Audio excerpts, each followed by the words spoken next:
오라고 하였습니다. 이 할아버지는 아내에게 이 무 국물을 좀 버리고 오라고 합니다. 그래서 할머니는 무 국물을 싱크대에 버리고 돌아와서는 할아버지를 가만히 쳐다보다가 이렇게 말했습니다. 우리 이혼합시다. 내 더 이상 당신하고 못 살겠어. 할아버지는 어안이 벙벙해서 묻습니다. 아니 갑자기 그게 무슨 말이야? 할머니가 이혼을 결심한 이유는 할머니가 무 국물을 버리러 간 사이에 닭다리를 2개 다 먹었기 때문입니다. 할아버지는 그 이유가 너무 황당해서 따집니다. 아니 뭐 그거 가지고 그러냐, 내가 사주겠다, 지금 한 마리 더 시키면 되지 않냐, 그리고 오히려 막 화를 냅니다. 하지만 할머니는 닭다리를 먹는 것 자체가 중요한 게 아니었습니다. 40년간 바뀌지 않는 그 할아버지의 태도가 이혼을 결정하게 된 것이죠. 당신은 40년간 한 번도 나를 먼저 배려해 준 적이 없잖아. 그러나 할아버지는 자존심이 있다 보니 오히려 역정을 냅니다. 뭘 그런 걸 갖고 그러냐고 계속해서 따집니다. 할아버지는 변하지 않는 자신의 태도에 오랜 시간 쌓여왔던 할머니의 상처와 절망을 이해하지 못합니다. 닭다리는 단지 발화점이 되었을 뿐이지 실제 문제는 더 크게 골마 있었던 거죠. 이 할아버지는 과연 어떻게 해야 할까요? 자신의 잘못을 인정하고 진실된 사과를 하면 되지 않을까? 오히려 이게 이 두 부부 가운데 중요한 기회를 허락한 사건이 아닐까? 다시금 돈독해질 수 있는 부부의 관계로 돌아설 수 있는 좋은 지점이 아니었을까? 내가 얼마나 잘못되었는지 우리는 잘 모르고 삽니다. 충격적인 사건을 맞이하지 않고서는 인간은 대체로 자신의 본 모습보다 자기를 더 좋은 사람으로 생각합니다. 실체를 깨닫는 것이 변화의 깨달음, 변화의 첫걸음 아닐까요? 제가 신앙 강좌 때 레미제라블 소설에 대한 이야기를 잠깐 들려줬었는데요, 그 동일한 이야기를 한 번 더 하려고 합니다. 어떤 이야기인가 하면 이 장발장이 과연 어떻게 변화되었을까? 도둑질을 밥 먹듯이 하고 바닥 인생을 살았던 그가 어떻게 시장이 될 수 있었을까? 그 변화의 원동력은 어디로부터 비롯되는 걸까? 우리는 대개 장발장의 변화가 그가 입은 은혜 때문이라고 생각합니다. 미리엘 주교에게 얻은 은혜 때문이죠. 이 장발장이 비참한 지경에 놓여 머물 곳도 없을 때 이 미리엘 주교는 그에게 머물 곳을 제공하고 먹을 것도 줍니다. 그런데 장발장은 이때에도 옛버릇을 고치지 못하고 테이블에 있던 은접시를 훔쳐서 도망칩니다. 그런데 얼마 있지 않아 경찰은 장발장을 체포하고 미리엘 주교에게 데려갑니다. 이 사람이 당신 물건을 훔쳤습니다. 그때 미리엘 주교는 미리 준비했던 금촛대 2개를 가지고 와 장발장에게 다가가며 말합니다. 제가 이 금촛대 2개도 줬는데 왜 안 가져갔습니까? 그래서 그렇게 장발장은 미리엘 주교에게 다시 은혜를 입고 경찰에게 잡혀가지 않게 됩니다. 그런데 이 은혜를 받은 장발장은 이 은혜를 이해하지를 못합니다. 이런 대접을 받아본 적이 없어서. 그래서 크게 혼란스러워하며 그는 뛰쳐나가 길바닥에 앉아서 굉장히 생각이 복잡해집니다. 영화를 보면 이 은혜를 입은 장면이 장발장이 회심한 사건의 가장 큰 주요한 원인이라고 얘기합니다. 그런데 소설을 보면 그가 진짜 변하게 되는 사건은 그 뒤에 나옵니다. 이 장발장은 미리엘 주교의 따뜻한 사랑과 은혜를 입지만 그런 것을 어떻게 해석해야 될지 몰라 하며 혼란스러워하고 있는데 한 꼬마아이가 그에게 다가와 자기 동전을 달라고 합니다. 아이의 요구에 황당해하며 장발장은 막 화를 냅니다. 그리고 아이를 때리듯이 위협하며 도망가게 만들어 버립니다. 그러자 뿌띠 제르베라는 그 아이는 울며 자리를 떠나갑니다. 그런데 아이가 떠나고 난 뒤 장발장은 자신이 동전 하나를 밟고 있었다는 사실을 알게 됩니다. 바로 그 아이의 동전이었죠. 장발장은 자신이 의도하지 않게 아이의 동전을 훔친 사람이 된 것이죠. 즉시 아이가 뛰어간 방향의 마을로 들어가 장발장은 뿌띠 제르베의 이름을 소리치며 아이를 찾습니다. 그 아이를 찾는 것은 어쩌면 장발장에게 최소한의 자신을 지킬 수 있는 바닥이었다라고 생각합니다. 그런데 그 아이를 아무리 찾아도 만날 수가 없습니다. 이 일이 장발장에게 큰 충격이 되었습니다. 자신이 얼마나 비참한 존재인지, 많은 것들을 훔치고 내 마음대로 살았던 인생이었는데 조그만 아이의 동전까지 훔치는 인생이라는 것을 스스로 깨닫고 무가치함과 절망을 느낍니다. 그런데 이 사건이 장발장이 새롭게 태어나는 계기가 됩니다. 이제는 이렇게 살지 말아야지 라는 결단을 하게 되는 것이죠. 제로 스테이트라고 하죠. 자신의 바닥을 경험하고 변화하지 않고서는 소망이 없음을 깨달을 그때에 우리는 새로운 사람이 되는 것이죠. 그런데 그러한 경험이 그리스도인들에겐 어디에서 일어납니까? 바로 십자가 앞에서 일어나는 것입니다. 많은 사람들은 죽음 직전 천국을 허락받은 강도에 대해서 놀리듯이 말하기도 합니다. 세상에서 제일 재수가 좋은 사람이네. 노골적으로 그런 구원을 꿈꾸는 사람들도 있습니다. 예수 믿고 구원받아야지, 나랑 같이 교회 한번 가자. 그렇게 설득하는 이들에게 말하죠. 아직 조금만 기다려줘. 내가 다 때가 되면 믿을 거니까. 나도 이미 마음은 있어. 이 말은 한편으로 생각해 보면 아직은 내가 믿을 구석이 있어서 예수님은 나중에 믿어도 될 것 같아 라는 말을 하는 거죠. 이런 가정을 이야기하기도 합니다. 내 평생을 내 마음대로 살다가 죽기 직전에 그냥 회개하면 천국 가는 거 아니야? 그런데 이러한 가정은 구원이 내 손에 달려있다라는 생각이죠. 내가 회개하면 구원받는 것이고 회개하는 시기는 내가 정하는 거 아니냐. 완고한 평생의 삶을 살아온 이가 갑자기 바뀔 수 있을까요? 제가 아까 뜬금없이 치킨 이야기를 했지만 그 할아버지가 과연 자신을 바꿀 수 있을까요? 한 번도 해보지 않았던 사과를 아내에게 할 수 있을까요? 세상에서 가장 이해가 되지 않는 모습은 자신의 바닥을 경험하는 최악의 상황에서조차 끝까지 자존심을 버리지 않고 자기 죄를 인정하지 않고 주변 사람들과 하나님을 원망하는 사람들입니다. 바로 오늘 본문의 행악자, 첫 번째 행악자의 모습이 그렇습니다. 오늘 본문은 이렇게 시작합니다. 달린 행악자. 자신의 죄악이 만천하에 드러나 형벌을 받고 있는 죄인, 그가 달린 행악자라고 할 수 있죠. 그런데 그 행악자를 쳐다보는 길에 서 있는 사람들도 있습니다. 그 사람들은 어떤 사람들일까? 단지 달리지 않은 행악자라고 할 수 있죠. 자신의 죄와 실수로 인해 치명적인 인생의 파산을 맞이한 이들이 있습니다. 실제로 미투나 여러 가지 불미스러운 일들이 드러나서 인생의 파산을 맞이한 사람들의 이야기를 보지 않습니까? 그들은 달린 행악자입니다. 자신들의 죄가 만천하에 공개돼 버린 거죠. 그러나 드러나지 않았다고 하여 행악자일 수밖에 없는 우리의 죄가 사라지는 것도 아닙니다. 그의 죄가 드러나 형벌 앞에 놓여 있는 것과 나는 아직 드러나지 않았을 뿐, 형벌의 자리로 가지 않았을 뿐, 나 또한 행악자입니다. 결국 우리는 모두 행악자로서 하나님 앞에, 그분의 최후 심판 앞에 서게 될 것입니다. 예수님의 십자가 처형은 우리의 최후 심판을 분명하게 말해주고 있는 것입니다. 그 당시에 예수님과 함께 달린 두 명의 죄인이 있었지만 최후 심판에는 모두가 주님 앞에 서게 될 것입니다. 십자가 처형을 통해 예수님이 우리에게 첫 번째 말하는 것은 너도 여기에 달리게 될 것이다 라는 말입니다. 하나님께서 나의 죄를 들추어내시는 것이 그래서 은혜인 것입니다. 내가 행악자라는 사실이 드러나는 것이 은혜입니다. 죄악이 드러날 때 우리는 그것이 우리의 죽음과 직결된다는 사실을 드디어 깨달을 수 있기 때문입니다. 이 스카이다이빙을 하기 위해 여러 사람이 비행기를 타고 높은 하늘까지 올라갔습니다. 그들은 멋진 고글과 장갑, 모자와 신발을 갖추었고 또 멋진 장면을 남길 카메라까지 이마에 달았습니다. 그들은 그렇게 화려한 다이빙을 시작했습니다.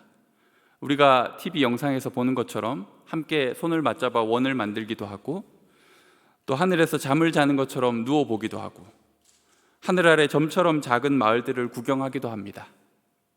그런데 이들은 가장 중요한 것을 빠뜨렸다는 사실을 이내 깨닫습니다.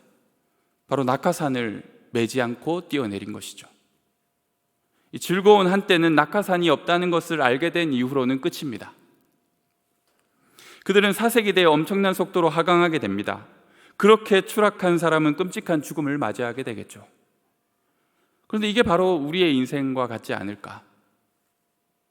제일 중요한 걸 빠뜨린 스카이 다이버들, 그래서 죄라는 무시무시한 중력을 저항하지 못하고 바닥으로 곤두박질 치며 죽음을 결국 맞이하게 되는 운명. 찰나와 같은 우리의 인생은 그렇게 아주 빠르게 죽음을 향해 돌진하고 있는 것 아닐까? 간혹 바람을 잘 타서 더 오래 떠 있을 수도 있겠죠. 그리고 여유를 부리며 멋진 포즈를 사진에 담아둘 수도 있겠죠. 그러나 아무 의미가 없습니다. 낙하산이 없기에. 그들과 달리 공중에서 시간을 즐길 새도 없이 빠르게 바닥에 떨어져 죽는 이도 있겠죠. 하지만 결론은 똑같습니다. 낙하산이 없는 운명은 모두 똑같은 것입니다. 그래서 나에게 낙하산이 없다는 것을 빨리 깨닫는 것이 중요하죠.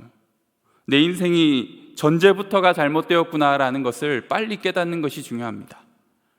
낙하산이 없다는 것을 일찍 깨닫든 늦게 깨닫든 또 한 가지 우리에게 중요한 것은 낙하산을 다시 어떻게든 가지는 것이죠. 오직 유일하게 낙하산을 가지고 계셨던 그분께서 우리에게 그 낙하산을 양보하여 주시는 사건이 바로 십자가 사건입니다.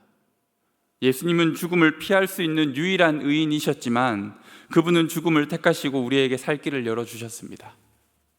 그분은 바닥에 곤두박질 쳐서 온몸이 깨지고 비참하게 죽을 수밖에 없겠지만 우리는 그분의 낙하산을 빌려서 바람을 타고 내려와 새로운 나라에 발을 디딜 수 있게 된 것입니다.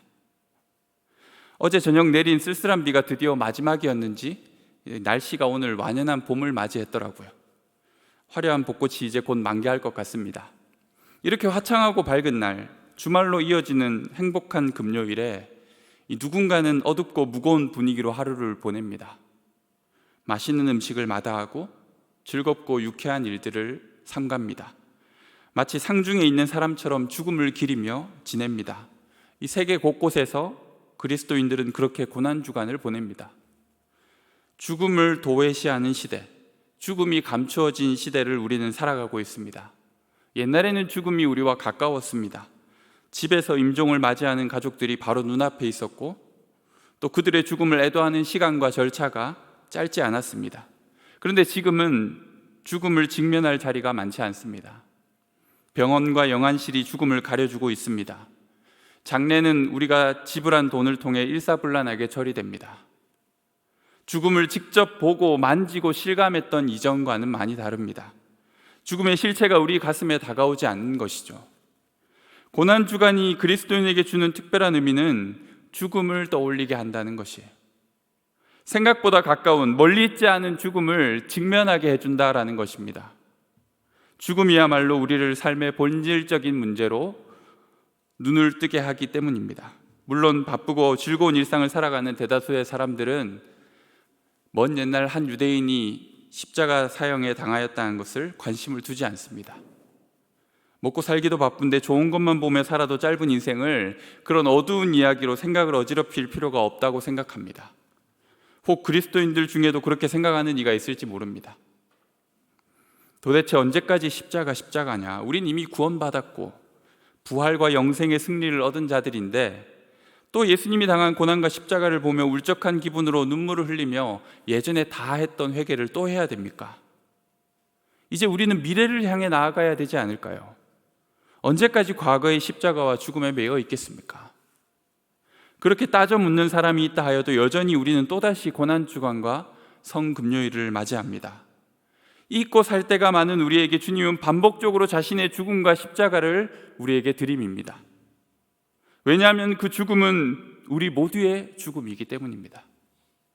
죽음이라는 것은 전혀 모르는 것처럼 살아가다가 한 번도 살아보지 않은 것처럼 허무하게 죽음을 맞이하는 우리 인생은 예수님의 십자가 앞에서 나의 실체와 주님의 영광을 발견해야만 하는 것이죠.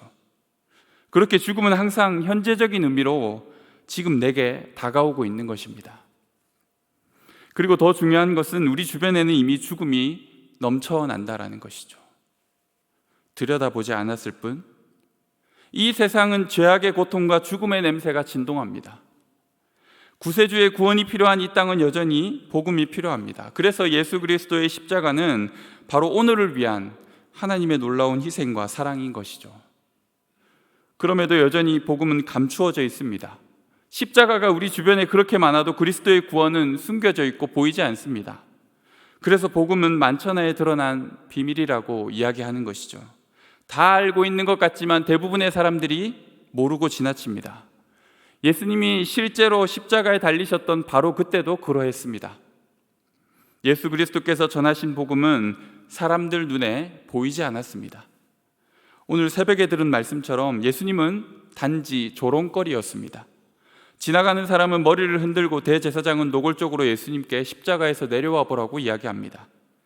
우리가 읽은 누가복음 본문에서도 달린 행악자 중 하나 또한 예수님을 비방합니다. 네가 그리스도가 아니냐? 너와 우리를 구원하라. 예수님을 비방하고 모욕하고 조롱하는 이유가 뭘까요? 그에겐 구원자로서의 면모가 하나도 없기 때문입니다. 그도 그럴 것이 십자가에 달려 죽어가고 있는 그에게 무엇을 바라겠습니까? 구원할 힘이나 능력이 전혀 보이지 않기 때문입니다. 십자가 사건이 일어난 날로부터 당장 며칠 전만 하여도 많은 사람들이 예수님을 높이고 추앙하였습니다. 왜 그랬을까요? 그런 면모나 힘이 보였거든요. 그분의 놀라운 기적과 능력은 군중을 열광하게 만들었습니다. 뛰어난 말씀으로 그 당시 구태의연한 종교 지도자들을 다 벙어리가 되게 만들고 따르는 무리들의 수가 워낙 많아서 나라를 뒤집어 새로운 일을 일으킬 것 같은 힘이 보였습니다. 이게 결국 무슨 말일까요? 사람들은 힘이 있어 보이는 예수께는 절대 빈정거리지 않았다라는 말입니다. 오히려 전폭적인 지지를 보였어요. 힘이 있어 보이는 자에게는 무언가를 기대하는 전형적인 사람들의 모습을 보여주었습니다. 그러나 예수님 옆에 달린 강도는 지금 예수님에게 그런 힘을 발견하지 못합니다. 그래서 힘을 보여달라고 하는 거죠. 당신 메시아라고 했잖아. 그럼 지금 날 구원해 줄 수 있잖아. 아니, 너 자신만이라도 결박을 풀고 너를 죽이려는 그 로마 군인들을 제압해봐. 네가 구원자라며. 한편으로는 되게 비겁한 사람들이지 않습니까? 예수님께 힘이 있어 보일 때는 아무 말도 못하다가 십자가에 무력하게 매달려 계시자 험한 말을 내뱉는 것이죠. 근데 이게 바로 세상이 돌아가는 방식입니다. 힘의 논리가 지배하는 세상이죠. 이 방식에 익숙한 우리들은 이런 방식으로 주님을 대할 때가 있다는 거예요. 여러분은 주님께 무엇을 원합니까? 여러분은 주님께 보통 무엇을 요구합니까? 저는 오늘 첫 번째 나온 그 행악자의 말이 우리의 말과 크게 다르지 않게 느껴졌습니다. 네가 그리스도가 아니냐? 너와 우리를 구원해달라. 당장 죽을 만큼 고통스러운 현실을 우리는 기적처럼 바꿔주길 원하죠. 내 문제를 해결해줘. 그럴 힘이 있다면 내가 믿을게. 예수를 비방했던 행악자는 지금 극심한 고통에 시달렸습니다. 우리 또한 여러 시련과 고통 속에서 울부짖습니다. 주님, 뭐라도 해보세요. 주님은 전지전능하시잖아요. 근데 우리가 모르고 있던 사실 하나는 예수님은 지금 나와 똑같은 고통 속에서 죽어가고 있다는 거예요. 시대를 구원하는 영웅처럼 위기와 고통에서 건져줄 메시아를 찾는 우리는 고개를 돌려서 바로 내 옆에 십자가에 매달린 채 고개를 숙이고 숨을 헐떡이며 피를 흘리고 계신 죽어가고 있는 예수님을 발견해야 합니다. 그분의 죽음을 보아야 합니다. 이게 바로 복음이 감추어져 있다라는 의미예요. 비방과 모욕을 내뱉던 죄인이 예수님께 뭘 기대하겠습니까? 지금 자기랑 똑같은 모습으로 죽어가고 있는 그에게 무엇을 기대하겠습니까? 십자가에 달리진 않았지만 죽어가고 있는 예수를 쳐다보는 군중들의 생각도 그와 비슷하였습니다. 기대에 대하여 실망하였죠. 알맹이도 없는 껍데기만 남은 허상에 분노가 치밀었을지도 모릅니다. 그리고 혀를 찾겠죠. 저런 엉터리를 내가 메시아라고 믿었다니. 이 악한 세상, 고통이 가득한 세상을 바라보면 우리는 실망과 분노를 하나님께 토해낼 때가 얼마나 많습니까? 하나님 도대체 뭐 하십니까? 위대하고 강하신 주님 맞습니까? 근데 기억해야 할 사실은 주님은 십자가에 계십니다. 바로 그 고통스러운 현장, 죽음 직전의 어두운 그늘 속에 예수님은 십자가를 지고 계십니다. 그분은 죽어가고 있습니다. 그래서 우리는 주님을 발견하지 못합니다. 특별한 힘과 능력의 주님을 찾다가 십자가는 못 보고 지나쳐 가는 것이죠. 하나님을 대적하고 하나님과 같아질 수 있다는 착각에 빠진 죄인인 인간은 항상 두 가지 방향으로 나아갈 뿐입니다. 내가 가진 힘을 의지하고 살거나 비참한 인생을 역전시켜줄 기적 같은 힘을 기대하는 것입니다. 왜요? 힘이 있어야 이 세상에선 살 수 있으니까. 힘이 없으면 세상에서 도태되고 죽을 테니 말입니다. 자기 힘을 의지하고 살아가는 사람, 이미 충분한 재물과 건강과 안락한 삶을 살아갈 힘을 갖춘 사람들에게는 십자가에서 죽어가는 예수가 필요하지 않습니다. 그러나 반대의 경우도 마찬가지입니다. 특별한 힘을 통해 기적을 소망하는 비참한 인생들도 예수께는 기대하는 바가 없습니다. 네가 그리스도가 아니냐, 너와 우리를 구원해봐라. 그러나 다른 죄인은 비방하는 행악자를 꾸짖습니다. 오늘 우리가 새벽에 읽은 마가복음 본문을 보면 예수와 함께 달린 제수 둘 다 예수님을 모욕하였다라고 이야기합니다. 근데 왜 누가복음에서는 한 명은 다르게 행동했을까? 그가 애초에 예수님을 따르는 제자였기에 생각이 바뀌었다, 그렇게 우리는 추정할 수 없고요. 결국 그 제수는 예수님의 처형 과정을 지켜보면서 심경에 뭔가 변화가 일어났다라고 추측해 볼 수 있습니다.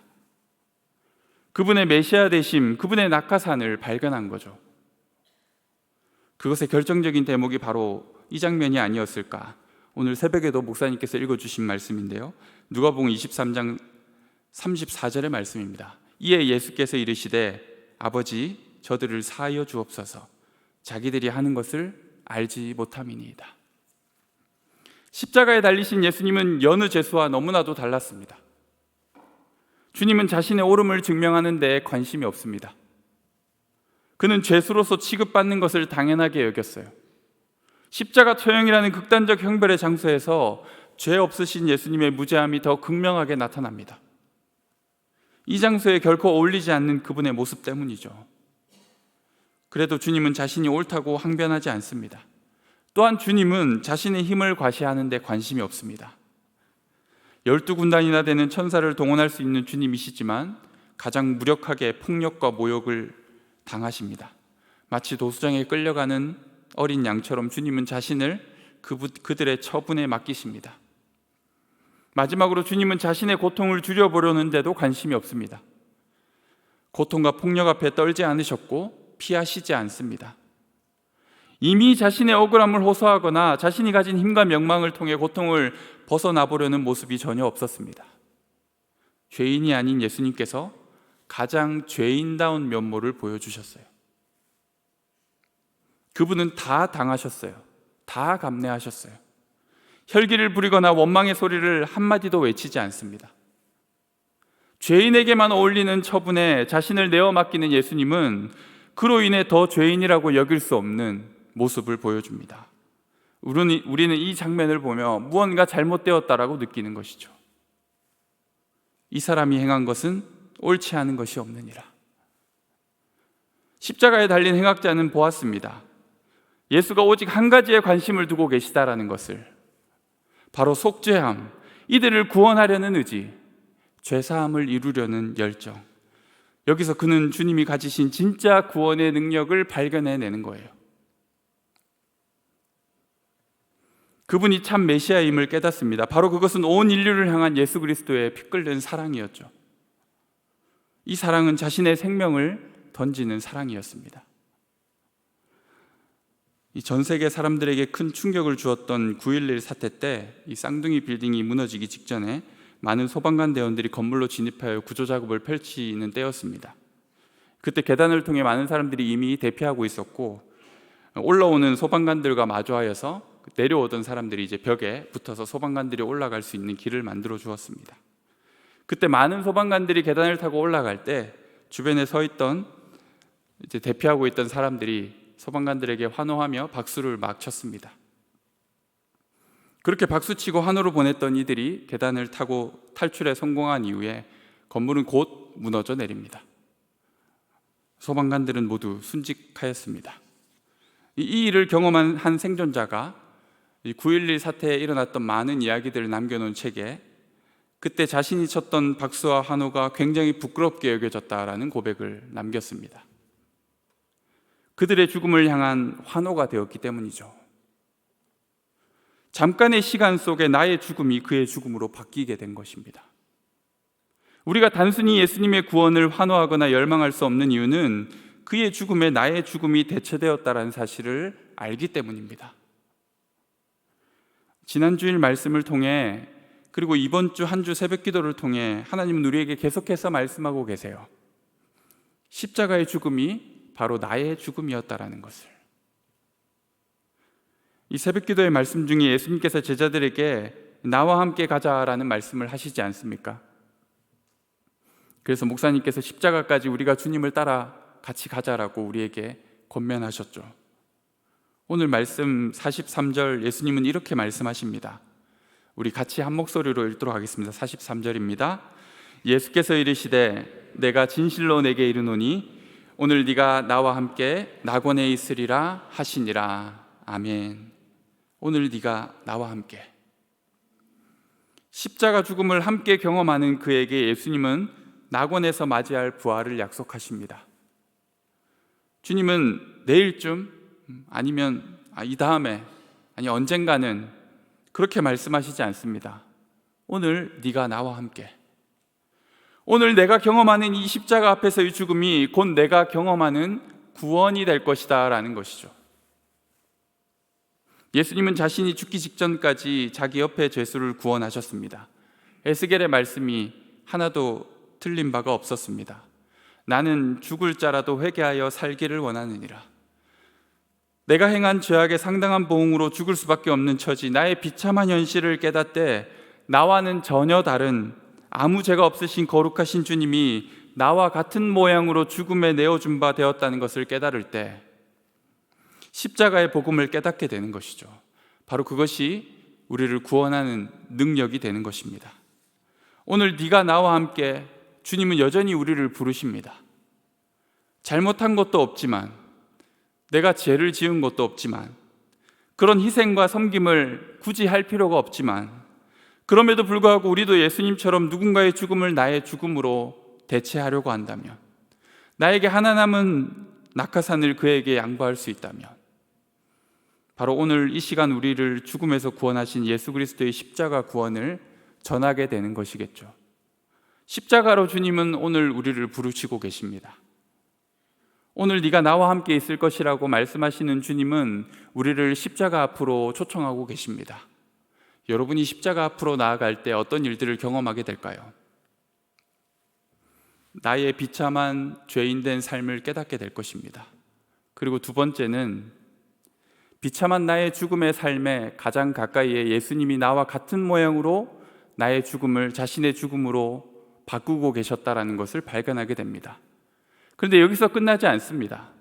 십자가에 가까이 갔을 때 주님이 그의 죽음을 통하여서 또한 대신하고자 하는 또 다른 죽어가는 영혼들이 보이는 것입니다. 오늘 주님은 우리에게 그 자리를 초청하고 계신 게 아닐까요? 이 고난주간을 통해서 우리는 나 자신을 생각합니다. 나의 죄를 구원하신 예수님을 묵상하죠. 그런데 주님은 어쩌면 오늘 네가 나와 함께 라는 말로 우리를 더 다른 자리까지 초청하고 계신 게 아닐까요? 십자가로 나아간 우리가 그곳에서 십자가 곁에 머물 수밖에 없는 죽음의 현장에 놓여 있는 연약한 삶들을 보게 하시지 않을까요? 그들을 위하여 자신을 희생하시는 주님의 사랑을 우리 또한 함께 경험하게 되지 않을까요?